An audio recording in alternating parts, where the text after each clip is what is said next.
আসছে, আপনি প্রস্তুত? প্রস্তুত তো আছি, কিন্তু আমার রাগ এখনো প্রস্তুত না। এটা ছাড়তে হবে।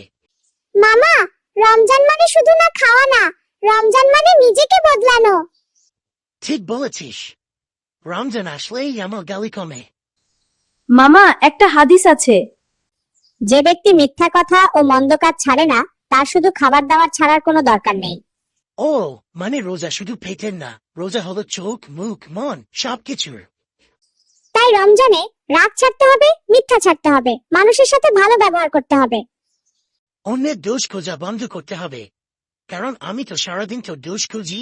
মামা, রমজান মানে শুধু ইবাদত না, রমজান মানে মানুষকে ভালোবাসা, সাহায্য করা।